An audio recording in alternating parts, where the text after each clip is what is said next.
Hi guys, welcome back to my channel. இன்னைக்கு இந்த வீடியோல என்ன பார்க்க போறோம்னு பாத்தீங்கன்னா, மீஷோ பத்தின சில விஷயங்கள் எல்லாத்தையும் நம்ம டிஸ்கஸ் பண்ண போறோம். ஸோ ஆல்ரெடி நம்ம நிறைய எக்ஸ்பீரியன்ஸ் பண்ணிட்டு நிறைய லாஸை ஃபேஸ் பண்ணியிருக்கோம். அது எல்லாத்தையும் இனி வரக்கூடிய யாருமே ஃபேஸ் பண்ணக்கூடாது அப்படின்னு சொல்லிட்டு தான் நம்ம வந்துட்டு ஒவ்வொன்றையும் ஸ்டெப் பை ஸ்டெப்பா நம்மளோட சேனல்ல போஸ்ட் பண்ணிட்டு இருக்கோம். ஸோ தொடர்ந்து நீங்க நிறைய விஷயங்களை தெரிஞ்சுட்டு உங்களோட பிசினஸ் ஸ்டார்ட் பண்ணீங்க அப்படின்னா ஃபியூச்சர்ல எந்த ஒரு ப்ராப்ளமும் இல்லாம நீங்க ஸ்மூத்தா கொண்டு போக முடியும். மேஜரா நீங்க தெரிஞ்சுக்க வேண்டிய விஷயம் என்ன அப்படின்னா, மீஷோல நீங்க என்ன பண்றீங்க அப்படின்னா, ஸ்டார்டிங்ல உங்களோட ப்ராடக்ட்டை நீங்க லிஸ்டிங் பண்ணணும்னு நினைச்ச உடனே என்ன பண்றீங்க, சடனா அப்படியே நீங்க பிளைண்டா லிஸ்டிங் பண்ணிடுறீங்க. பேக்கேஜிங் மெட்டீரியல் வாங்கணும் அப்படின்றத மறந்துடுறீங்க. ஸோ பேக்கேஜிங் மெட்டீரியல் எந்த அளவுக்கு இம்பார்ட்டன்ட் அப்படின்றத நீங்க நெக்ஸ்ட் ஆர்டர் ப்ராசஸ் பண்ணும்போது தான் உங்களுக்கு அண்டர்ஸ்டாண்டே ஆகும். ஸோ ஸ்டார்டிங்லேயே நீங்க எல்லா விஷயத்தையும் ஸ்கிப் பண்ணாம பாருங்க. அப்பதான் உங்களுக்கு நிறைய விஷயங்களை வந்து நீங்க தெரிஞ்சுக்க முடியும். இப்போ ஒரு விஷயத்தை நீங்க ப்ராப்பரா லேர்ன் பண்ணா மட்டும்தான் உங்க லைஃப்லயே நீங்க அச்சீவ் பண்ண முடியும். நிறைய பேர் வந்து முழுசா வீடியோ பாக்குறதே இல்லை. ஆல்ரெடி நம்ம போஸ்ட் பண்ணதையே வந்துட்டு நிறைய பேர் டவுட்டும் நீங்க கேக்குறீங்க. ஸோ வந்துட்டு ப்ராப்பரா எல்லாத்தையும் நீங்க பாருங்க. உங்களுக்கு நான் ஸ்டெப் பை ஸ்டெப்பா தான் ஒவ்வொன்றையும் சொல்லிட்டு இருக்கேன். ஸோ இந்த வீடியோவையும் ஸ்கிப் பண்ணாம பாருங்க. நிறைய விஷயங்களை நீங்க தெரிஞ்சுக்க முடியும். ஸோ மீஷோல பொறுத்தளவுல நீங்க ஒரு பொருளை வந்து லிஸ்டிங் பண்ண போறீங்க அப்படின்னா பேக்கேஜிங் மெட்டீரியல் ரொம்ப ரொம்ப முக்கியம். நீங்க பிஃபோராவே பேக்கேஜிங் மெட்டீரியலை வந்து நீங்க பர்ச்சேஸ் பண்ற மாதிரி இருக்கும். அதை வந்துட்டு நீங்க வந்து அமேசான்லயோ இல்லை அதர் பிளாட்ஃபார்ம்லயோ போயிட்டு பர்ச்சேஸ் பண்ணக்கூடாது. அதுல என்ன ஒரு இஷ்யூஸ் வரும் அப்படின்னா, ஸ்கேன் பண்ண முடியாது. பிஃபோர் டேஸ்ல வந்துட்டு பாத்தீங்க அப்படின்னா வந்து பிராண்டட் பேக்கேஜிங் மெட்டீரியல்ஸ் வந்து இருந்தது. பட் வந்து அதுல வந்து பார்கோட் ஸ்கேன்ன்ற ஒரு ஆப்ஷன்ஸ் கிடையாது. நார்மலா நம்ம ஒரு கவர்ல பேக் பண்ணி அனுப்பிச்சிடுவோம். அது நிறைய போயிட்டு கரியர் ரிட்டர்ன்ஸா வரும், இல்ல கஸ்டமர் ரிட்டர்ன்ஸா வரும். அந்த டைம்ல பாத்தீங்க அப்படின்னா சேஃப்டி கிளைம்ஸ்ன்ற ஒன்றை வந்து பண்ணவே முடியல. அப்ப நிறைய வந்து லாஸ் ஃபேஸ் பண்ண மாதிரி இருந்துச்சு. நம்மளோட பொருளே நமக்கு வராது, அதர் செல்லரோட கூட சம்டைம் வரும், கிழிஞ்ச துணியெல்லாம் வந்துடும்.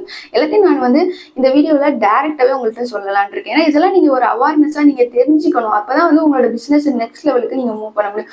ஸோ இந்த மாதிரி வரும்போது நம்மளால சேஃப்டி கிளைம் பண்ண முடியாம போயிடுது. அப்போ இப்ப என்ன கொண்டு வந்திருக்காங்க அப்படின்னா, பிராண்டட் பேக்கேஜிங் வந்து இருக்குது. ஸோ வந்துட்டு சேஃப்டி கிளைமையும் நம்மளால ஈஸியா பண்ணிக்க முடியும். ஒரு ப்ராடக்ட்டை நீங்க கஸ்டமருக்கு வந்து அனுப்ப போறீங்க அப்படின்னா, நம்ம டெலிவரி பாய் வந்து நம்மள்ட்ட பிக்கப் பண்ணுவாங்க. அப்படி பிக்கப் பண்ணும் போதே நீங்க வந்துட்டு உங்களோட பார்கோட ஸ்கேன் பண்ணி தான் நீங்க அனுப்பணும். ரிட்டர்ன் ஒரு வேளை உங்களுக்கு வந்து பொருள் கைக்கு வருது அப்படின்னாலும் நீங்க அதே பார்கோட ஸ்கேன் பண்ணி, உங்களோடதா இருந்தா மட்டும்தான் அது ஸ்கேன் ஆகும், இல்லாட்டி ஸ்கேன் ஆகாது. ஸோ ப்ராப்பரா ஸ்கேன் பண்ணிட்டு தான் நீங்க அதை உங்க கைக்கு நீங்க வாங்கணும். இந்த மாதிரி விஷயங்கள் எல்லாமே இருக்கு. அப்படின்னா மட்டும்தான் உங்களோட ப்ராடக்ட் வந்து நீங்க வந்து சேஃப்டி கிளைம் பண்ண முடியும். உங்க ப்ராடக்ட்டுக்கும் சேஃப்டி. ஸோ நீங்கள் என்ன பண்ணிடுறீங்க, ஸ்டார்டிங்கில் பிஸ்னஸ் ஸ்டார்ட் பண்ண உடனே லிஸ்டிங்கை பண்ணிடுறீங்க. லிஸ்டிங் பண்ண உடனே பார்த்தீங்கன்னா சம்டைம் அன்னைக்கே ஆர்டர்ஸ் ப்ராசஸ் ஆகலாம், இல்லை நெக்ஸ்ட் டே ப்ராசஸ் ஆகலாம். அப்போ வந்து பேக்கேஜிங் மெட்டீரியல் நம்ம கையில் இருக்காது.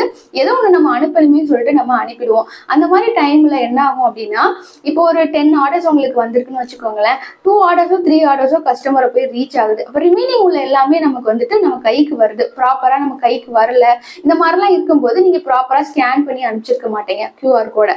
அந்த மாதிரி வந்து ஸ்கேன் பண்ணலங்கும் போது நீங்க உங்க பொருள் கைக்கு வரல அப்படின்றத நீங்க வந்துட்டு கம்ப்ளைண்டா ரைஸ் பண்ணாலும் அந்த கம்ப்ளைண்ட்டை அவங்க அக்செப்ட் பண்ண மாட்டாங்க. ஸோ இந்த மாதிரி இஷ்யூஸ்லாம் நமக்கு நிறையவே இருக்கு.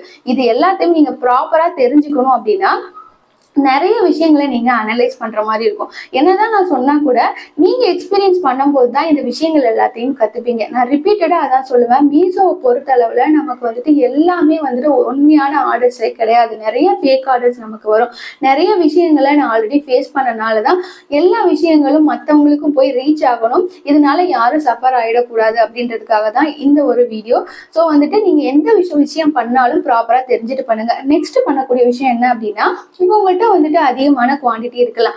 ஒரு வந்துட்டு 20, 50 இருந்துட்டு ஒரு 100 குவான்டிட்டிஸ் வரைக்கும் உங்க ஒரு பொருளை நீங்க வாங்கி வச்சிருக்கீங்கன்னா, அப்படி நம்ம என்ன பண்ணுவோம் அப்படின்னா, இந்த மிஸ்டேக் நானும் பண்ணியிருந்தேன். அதாவது ஒரு பொருளை நான் வாங்கிட்டேன், அந்த பொருள் வந்துட்டு நல்லாவே ஆக்டிவா ஒரு இடத்துல போயிட்டு இருக்குன்னு சொல்லிட்டு நான் வாங்கிட்டேன். ஆனா நான் வாங்கின ப்ராடக்ட் வந்துட்டு அது நல்லா இருக்கா இல்லையான்றது எனக்கு தெரியல. நான் வாங்கிட்டு வந்துட்டு என்ன பண்ணிட்டேன், லிஸ்டிங்கும் ஸ்டார்ட் பண்ணிட்டேன். எனக்கு ஒரே நாள்லயே பாத்தீங்க அப்படின்னா 50 ஆர்டர்ஸ் வந்திருந்தது. அந்த 50 ஆர்டர்ஸ்ல நான் 50 ஆர்டருமே ப்ராசஸ் பண்ணி நான் அனுப்பிச்சிட்டேன். அனுப்பிச்சதுக்கு அப்புறம் நெக்ஸ்ட் டே பாத்தீங்கன்னா 20, 30 சொல்லிட்டு வந்துட்டே இருக்கு. நானும் போய் வாங்கிட்டு வரேன். ஆக்சுவலா அது வந்து ஒரு கம்மியான காஸ்ட்ன்றனால ஓகே நான் வாங்கிட்டு வந்துட்டேன். வாங்கிட்டு வந்தோடனே என்னாச்சு அப்படின்னா, எனக்கு அவ்வளோ ஆர்டர்ஸ் வந்தது. நானும் ரொம்ப ஹாப்பியாக அனுப்பிச்சி வச்சிட்டேன். அனுப்பிச்சி வச்சதுக்கப்புறம் எனக்கு போனதுன்னு பார்த்தீங்கன்னா கஸ்டமருக்கு ஒரு 20 கிட்ட தான் போயிருந்தது. மொத்தமாக ஒரு 100க்கு மேலே நான் அனுப்பிச்சிருப்பேன். ஒரு 25 அந்த மாதிரி தான் போச்சு. ரிமைனிங் உள்ள எல்லாமே அப்படி கொரியர் ரிட்டர்ன் ஆயிடுச்சு. கஸ்டமருக்கு போனதே எனக்கு ரிட்டர்ன் ஆயிடுச்சு. சிலருக்கு வந்து அது ப்ராப்பராக அது ஒரு சீல் மிஷின் மாதிரி அந்த சீல் வந்து ப்ராப்பராக அவங்களால பண்ண முடியல அப்படின்னு சொல்லிட்டு அவங்க வந்து ரிட்டர்ன் பண்ணிட்டாங்க. அப்போ எனக்கு என்னாச்சு அப்படின்னா அப்படியே வந்து பல்காக கொண்டு வந்து கொட்டினாங்க. இன்னொன்று என்னாச்சு, கஸ்டமர் ரிட்டர்ன் பண்ணது எனக்கு ப்ராப்பராக வரல. நான் ப்ராப்பரா வந்துட்டு அந்த டைம்ல பேக்கேஜிங் மெட்டீரியல்லாம் எனக்கு வந்துட்டு பார்கோட்லாம் இல்லாதனால என்னால சேஃப்டி கிளைம் பண்ண முடியல. இன்னொன்னு அந்த ரிட்டர்ன் வந்த ப்ராடக்ட்ஸ் எல்லாத்தையும் என்னால திருப்பி ரிப்பீட்டடா செல்லிங் பண்ண முடியாது. ஆல்ரெடி வந்துட்டு அது புவர் குவாலிட்டி, பேட் ரிவ்யூஸ் வந்துருச்சு. அகைன் நான் வந்து அந்த ப்ராடக்ட்டை வந்து சேல் பண்ணேன் அப்படின்னா எனக்கு தான் கம்ப்ளீட் லாஸ் ஆகும். ஸோ வந்துட்டு அந்த ப்ராடக்ட்டை கம்ப்ளீட்டா நான் தூக்கி போட்டாச்சு. ஸோ நம்ம வந்து வாங்கிட்டு வந்ததுல இருந்து எல்லாத்தையுமே பார்த்தோம் அப்படின்னா பேக்கேஜிங் மெட்டீரியல் அதுக்காக நம்ம யூஸ் பண்ணது, அதுக்காக நம்ம போய் இன்வெஸ்ட் பண்ணதுன்னு எல்லாமே லாஸ் ஆயிடுச்சு.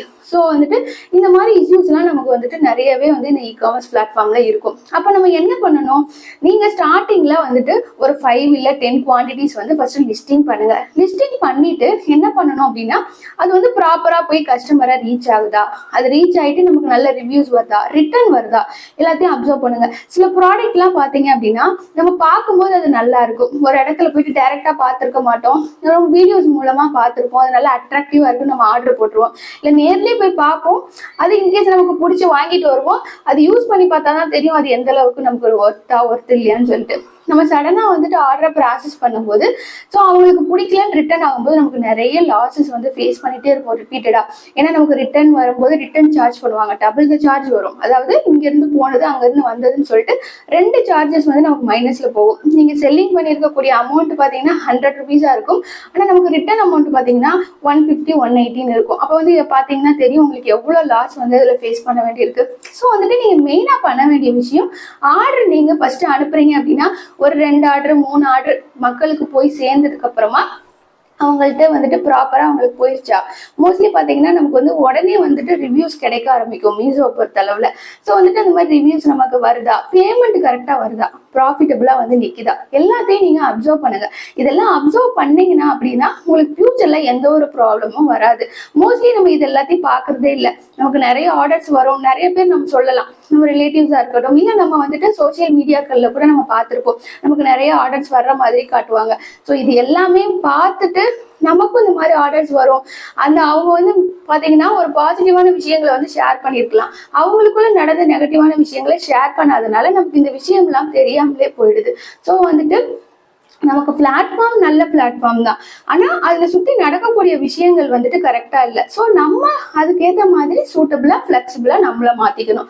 அப்போ நம்ம என்ன பண்ணணும், இந்த மாதிரி நீங்க குவான்டிட்டி போட்டுட்டு நீங்க வந்து உங்களோட ஆர்டரை ப்ராசஸ் பண்ணிட்டு நெக்ஸ்ட் உங்களோட குவான்டிட்டி லெவலை நீங்க இன்க்ரீஸ் பண்ணிக்கிட்டீங்க அப்படின்னா உங்களால ஈஸியா எல்லாமே பண்ண முடியும்.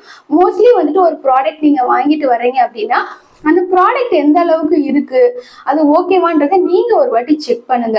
மோஸ்ட்லி பாத்தீங்க அப்படின்னா ப்ராடக்ட் நல்லா தான் இருக்கும், அந்த ப்ராடக்ட் கஸ்டமருக்கு போயிட்டு சில டைம் அவங்க எக்ஸ்பெக்டேஷன் லெவல் வேற மாதிரி இருக்கலாம். இமேஜஸ்ல வந்துட்டு பார்த்துட்டு இப்படி இருக்கும்னு நினைப்பாங்க, டைரக்டா பார்த்தோன்னே பிடிக்கலன்னு அனுப்புவாங்க.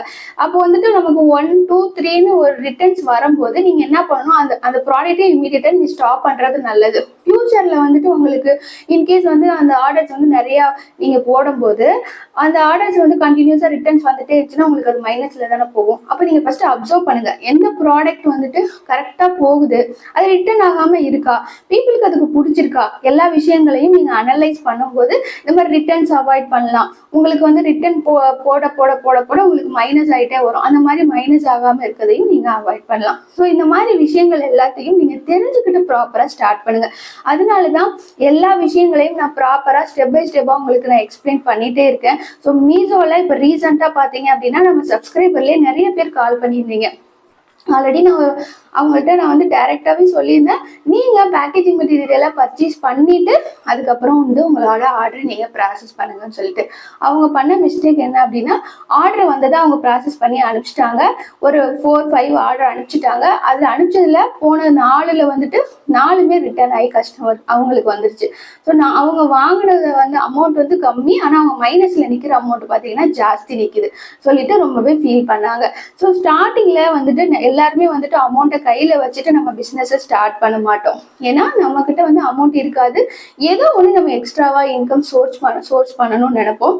பிளஸ் வந்துட்டு மோஸ்ட்லி உமன்ஸ் நிறைய பேர் இதுல நம்ம இன்வால்மெண்ட் ஆகிறோம். நம்ம வந்துட்டு ஆஃப்டர் மேரேஜா இருக்கட்டும், இல்ல சம்டைம் நம்மளால மேரேஜ் ஆகாத பெண்கள் கூட நிறைய பேர் வேலைக்கு போக முடியாத சுச்சுவேஷன்லாம் இருக்கும். அப்படிங்கும்போது தான் இந்த ஒரு பிசினஸ் நம்ம செலக்ட் பண்றோம், நம்ம ஃபேமிலிக்கு சப்போர்ட் பண்ணணும்னு. அப்ப நம்ம இந்த விஷயத்துல அப்சர்வ் பண்ணாத போது என்ன ஆகுது, நம்மளுக்கு நிறைய லாஸ் ஆகுது. கம்மியான அமௌண்ட்டை வச்சு ஒரு பிசினஸை ஸ்டார்ட் பண்ணணும்னு சொல்லி ஸ்டார்ட் பண்ணிட்டு நிறைய லாஸ் நம்ம ஃபேஸ் பண்றோம். ஸோ ஒரு விஷயத்த நான் லேர்ன் பண்ண போயிட்டு தான் மற்றவங்க இதெல்லாம் நடந்துடக்கூடாது அப்படின்ற ஒரு மோட்டிவ்ல தான் இந்த சேனலே நான் ஸ்டார்ட் பண்ணேன். ஸோ எல்லா விஷயங்களையும் நீங்க தெரிஞ்சுக்கோங்க. என்ன டவுட் இருந்தாலும் கமெண்ட்ல சொல்லுங்க, நான் உங்களுக்கு கண்டிப்பா எக்ஸ்பிளைன் பண்றேன். ஸோ இந்த மாதிரி விஷயங்கள் எல்லாத்தையும் நீங்க கொஞ்சம் அவாய்ட் பண்ணுங்க. மோஸ்ட்லி வந்துட்டு நீங்க மீஷோல பண்ண போறீங்கன்னா ரிப்பீட்டடா சொல்றேன், பேக்கேஜிங் மெட்டீரியல் ரொம்ப ரொம்ப இம்பார்ட்டன்ட். பேக்கேஜிங் மெட்டீரியலை பர்ச்சேஸ் பண்ணி வச்சுட்டு நெக்ஸ்ட் நீங்க உங்களோட ஆர்டர்ஸ் எல்லாத்தையும் நீங்க ப்ராசஸ் பண்ணுங்க. குவான்டிட்டி மென்ஷன் பண்றதுலயும் ரொம்ப ரொம்ப கவனமா இருங்க. இது எல்லாத்தையும் நீங்க கண்டிப்பா நீங்க ஃபாலோ பண்ணிட்டீங்கனாலே உங்களோட பிசினஸ்ல நீங்க எந்த ஒரு ப்ராப்ளமையும் ஃபியூச்சர்ல ஃபேஸ் பண்ணாம இருப்பீங்க, ஸ்மூத்தா கொண்டு போக முடியும். ஸோ வந்துட்டு மோஸ்ட்லி ப்ராஃபிட்டபிளா இருக்கிற மாதிரியான ப்ராடக்ட்டை சூஸ் பண்ணி எந்த ஒரு பொருள் வாங்க போனாலும் சரி டைரக்டா போங்க. மொபைல் மூலமா ஷேர் பண்றதோ அந்த இமேஜஸ் எல்லாம் வச்சுட்டு நீங்க வந்துட்டு செல்லிங்க பண்ணாதீங்க. நீங்க ஃபர்ஸ்ட் வீட்லயே தான் வச்சு பிசினஸ் பண்ண போனா கூட ப்ராடக்ட் நீங்க தேடணும்னு நினைச்சிட்டீங்கன்னா கண்டிப்பா நீங்க வெளியில போய் தான் ஆகணும். உங்களோட ப்ராடக்ட்டை நீங்க டைரக்டா பார்த்து அனலைஸ் பண்ணிட்டு நீங்க வாங்கினா மட்டும்தான் இந்த ஒரு பிசினஸ்ல நீங்க சக்சஸ் பண்ண முடியும். நம்ம நார்மலா ஒரு போட்டோ வருதுன்னு வச்சுக்கோங்களேன், அந்த போட்டோல நம்ம பார்ப்போம் நல்லாவே இருக்கும். ஏன்னா இது நானும் ஃபேஸ் பண்ணியிருக்கேன், அதனால சொல்றேன். அதை பார்த்துட்டு ஓகேன்னு சொல்லிட்டு நம்ம ஆர்டர் பண்ணிடுவோம். பீப்புளுக்கும் இது பிடிச்சிரும்னு சொல்லி அனுப்பிச்சிடுவோம். எல்லா பீப்புளுக்கும் அது பிடிக்காது. ரிட்டர்ன்ஸ் வரும்போது நமக்கு அப்படி வந்துட்டு நமக்கு நிறைய லாஸ் ஃபேஸ் பண்ணிட்டே இருக்கிற மாதிரி இருக்கும். ஸோ இது எல்லாத்தையும் நீங்க ப்ராப்பரா தெரிஞ்சுக்கோங்க. ஒரு ப்ராடக்ட் ரிட்டர்ன் ஆகுது அப்படின்னாலே நீங்க தெரிஞ்சுக்க வேண்டிய விஷயம் என்னவா இருக்கணும் அப்படின்னா, ஏன் ரிட்டர்ன் ஆயிருக்கு. மோஸ்ட்லி அவங்க கமெண்ட் பண்ணிடுவாங்க, இந்த இஷ்யூஸ்னால நாங்க ரிட்டர்ன் பண்றோம்னு சொல்லிட்டு. ஸோ அதெல்லாம் இருக்கு அப்படின்னா அந்த ப்ராடக்ட்டை நீங்க ஒரு வாட்டி செக் பண்ணிட்டு அதோட குவாலிட்டி ப்ராடக்ட் ஏதாவது நம்மளால செல்லிங் பண்ண முடியுமான்றதை அனலைஸ் பண்ணுங்க. கம்மியான அமௌண்ட் வச்சு நீங்க பண்ணா கூட அதுலயும் எவ்வளவு குவாலிட்டியான ப்ராடக்ட்ஸ் இருக்கு. ஸோ இதெல்லாம் நீங்க யூஸ் பண்ணும்போது நீங்க தாராளமா பண்ணலாம். மோஸ்ட்லி வந்து எடுத்தோடனே நமக்கு நிறைய ஆர்டர்ஸ் எல்லாம் வராது. அதெல்லாம் வந்து ரேர் கேஸ் தான். நமக்கு வந்துட்டு சம்டைம் வந்துட்டு 5 ஆர்டர் வரலாம், 6 ஆர்டர்ஸ் வரலாம். கொஞ்ச நாள் போக போக தான் உங்களுக்கு வந்து உங்களுக்கு இம்ப்ரூவ்மெண்ட் தெரியும், என்ன மாதிரி ப்ராடக்ட் சூஸ் பண்ணலான்றதெல்லாம் தெரியும். ஸோ டைரக்டா போங்க, நிறைய ஷாப் விசிட் பண்ணுங்க, நல்ல ப்ராடக்டை சூஸ் பண்ணுங்க. எந்த ஒரு பிளாட்ஃபார்ம்ல செல்லிங் பண்ணாலும் நீங்க ஃபர்ஸ்ட் உங்களோட ஆர்டர்ஸ் எல்லாத்தையும் கரெக்டா அனலைஸ் பண்ணிக்கிட்டே வாங்க. இந்த ப்ராப்ளம்ஸ் எல்லாத்தையும் அவாய்ட் பண்ணலாம். இந்த ஒரு வீடியோ உங்களுக்கு யூஸ்ஃபுல்லா இருந்துச்சு அப்படின்னா லைக், ஷேர் அண்ட் கமெண்ட் பண்ணுங்க. அது எனக்கு ரொம்பவே மோட்டிவா இருக்கும். Thank you so much for your valuable time. Thank you.